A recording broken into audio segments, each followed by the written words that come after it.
जय श्री राम। आइए आगे सुनते हैं श्री शिव पुराण में। हिमवान द्वारा शिव की बारात की अगवानी, सबका अभिनंदन वंदन। मेनका नारद जी को बुलाकर उनसे बारातियों का परिचय पाना तथा शिव और उनके गणों को देखकर भय से मूर्छित होना। ब्रह्मा जी ने कहा। फिर भगवान शिव ने नारद जी को हिमाचल के घर भेजा। वहां की विलक्षण सजावट देखकर सभी दंग रह गए। विश्वकर्मा ने जो विष्णु ब्रह्मा आदि समस्त देवता और नारद आदि ऋषियों की चेतन सी प्रतीत होने वाली मूर्तियां बनाई थी, उन्हें देखकर देव ऋषि नारद चकित हो उठे। तत्पश्चात हिमाचल ने देव ऋषि को बारात बुला लेने के लिए कहा। साथ ही बारात की अगवानी के लिए मेनाक आदि पर्वत भी आ गए। फिर विष्णु आदि देवताओं तथा आनंदित हुए अपने गणों के साथ भगवान शिव हिमालय नगर के समीप सानंद आ पहुंचे। गिरिराज हिमवान ने जब यह सुना कि सर्वव्यापी शंकर मेरे नगर के निकट आ पहुंचे हैं, तब उन्हें बड़ी प्रसन्नता हुई। फिर उन्होंने बहुत सा सामान इकट्ठा करके पर्वतों और ब्राह्मणों को महादेव जी के साथ वार्तालाप करने के लिए भेजा। स्वयं भी बड़ी भक्ति के साथ वे प्राण प्यारे महेश्वर का दर्शन करने के लिए गए। उस समय उनका हृदय अधिक प्रेम के कारण द्रवित हो रहा था। वे प्रसन्नता पूर्वक अपने सौभाग्य की सराहना करते थे। उस समय समस्त देवताओं की सेना को उपस्थित देखकर हिमवान को बड़ा विस्मय हुआ। वे खुद को धन्य मानते हुए उसके सामने गए। देवता और पर्वत एक दूसरे से मिलकर बहुत प्रसन्न हुए और अपने आप को कृतकृत्य मानने लगे। महादेव जी को सामने देखकर हिमालय ने उन्हें प्रणाम किया। साथ ही समस्त पर्वतों और ब्राह्मणों ने भी सदाशिव की वंदना की। वे वृषभ पर आरूढ़ थे। उनके मुख पर प्रसन्नता छा रही थी। वे नाना प्रकार के आभूषणों से विभूषित थे और अपने दिव्य अंगों के लावण्य से संपूर्ण दिशाओं को प्रकाशित कर रहे थे। उनका रेशमी वस्त्र बहुत ज्यादा अच्छा था। उनके मस्तक का मुकुट उत्तम रत्नों से जटित होने के कारण बहुत शोभा पा रहा था। उन दिव्य कांति से संपन्न महेश्वर की सुरेश्वर गण हाथ में चवर लिए हुए सेवा कर रहे थे। उनके बाएं भाग में भगवान विष्णु थे और दाहिने भाग में मैं था। पीछे देवराज इंद्र थे।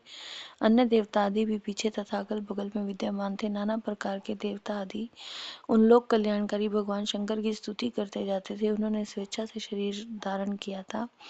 वास्तव में वे साक्षात पर ब्रह्म परमात्मा, सबके ईश्वर, उपासकों को मनोवांछित वर देने वाले, कल्याण में गुणों से युक्त, प्राकृत गुणों से रहित, भक्तों के अधीन रहने वाले, सब पर कृपा करने वाले, प्रकृति और पुरुष से भी विलक्षण तथा सच्चिदानंद स्वरूप है। उनके दर्शन के पश्चात हिमवान ने भगवान शिव के वाम भाग में अच्युत श्री हरि का दर्शन किया, जो नाना प्रकार के आभूषणों से विभूषित हो विंतानंदन गरुड़ की पीठ पर विराजमान थे। उन्हें भगवान के दाहिने भाग में उन्होंने 4 मुखों से युक्त महाशोभाशाली तथा अपने परिवार से संयुक्त मुझ ब्रह्म को देखा।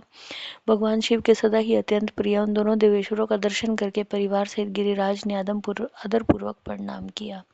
इस प्रकार भगवान शिव के पीछे तथा अगल बगल में खड़े हुए दीप्तिमान देवता आदि को देखकर गिरिराज ने उन सबके सामने मस्तक झुकाया। फिर शिव की आज्ञा से हिमवान अपने नगर को गए। उनके साथ महादेव जी, भगवान विष्णु तथा स्वयंभू ब्रह्मा भी मुनियों और देवताओं सहित शीघ्रता पूर्वक चलने लगे। मुने उस अवसर पर मेना के मन में भगवान शिव के दर्शन की इच्छा हुई और उन्होंने तुमको बुलवाया। भगवान शिव से प्रेरित होकर तुम जब वहां पहुंचे तो मैना ने कहा कि गिरजा के होने वाले पति को पहले मैं देखूंगी। शिव का कैसा स्वरूप है जिसके लिए मेरी बेटी ने ऐसी उत्कृष्ट तपस्या की है। तात उस समय भगवान शिव भी मैना के भीतर के अहंकार को जानकर श्री विष्णु और मुझसे अद्भुत लीला करते हुए बोले, आप दोनों मेरी आज्ञा से देवताओं सहित अलग अलग हो गिरिराज के द्वार पर चलिए, हम पीछे से आएंगे। सुनकर भगवान श्री हरि ने सब देवताओं को बुलाकर वैसा करने के लिए कहा।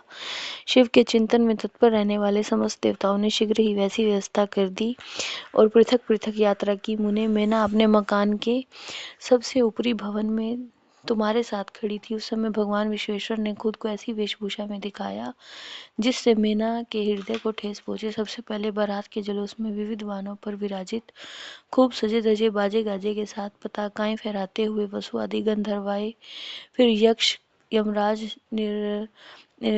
निर्वृति, वरुण, वायु, कुबेर, ईशान, देवराज, इंद्र, चंद्रमा, सूर्य, भृगु आदि मुनीश्वर तथा ब्रह्मा आए। वे सब उत्तरोत्तर एक से एक विशेष सुंदर शोभाएं में रूप गुण से संपन्न थे। उनमें से प्रत्येक दल के स्वामी को देखकर मैना पूछती थी, क्या ये ही शिव है? नारद जी कहते थे, ये तो शिव के सेवक हैं। मैना यह सुनकर बहुत प्रसन्न होती और हर्ष में भरकर मन ही मन कहती, ये उनके सेवक ही जब इतने सुंदर हैं तो भगवान शिव पता नहीं कितने सुंदर होंगे। इसी बीच भगवान विष्णु वहां पधारे।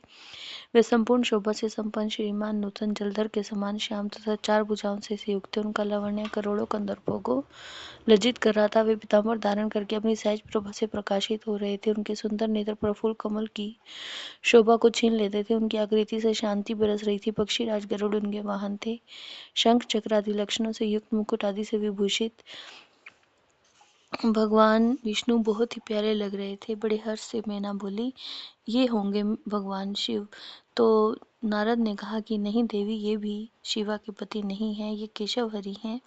भगवान शंकर के संपूर्ण कार्यों के अधिकारी तथा उनके प्रिय हैं। पार्वती के पति जो दूल्हा शिव हैं, उन्हें इनसे भी बढ़कर समझना चाहिए। उनकी शोभा का वर्णन मुझसे नहीं हो सकता। वे ही संपूर्ण ब्रह्मांड के अधिपति, सर्वेश्वर तथा स्वयं प्रकाश परमात्मा है। ब्रह्मा जी ने कहा, नारद, तुम्हारी इस बात को सुनकर मैना ने उन शुभ लक्षणा उमा को महान धन वैभव से संपन्न, सौभाग्यवती तथा तीनों कुलों के लिए सुखदायिनी माना। वे मुख पर प्रसन्नता लाकर प्रीतिपूर्वक हृदय से अपने सर्वाधिक सौभाग्य का बारंबार वर्णन करते हुए बोली, इस समय मैं पार्वती को जन्म देने के कारण धन्य हो गई। गिरीश्वर भी धन्य है। मेरा सब कुछ परम धन्य हो गया।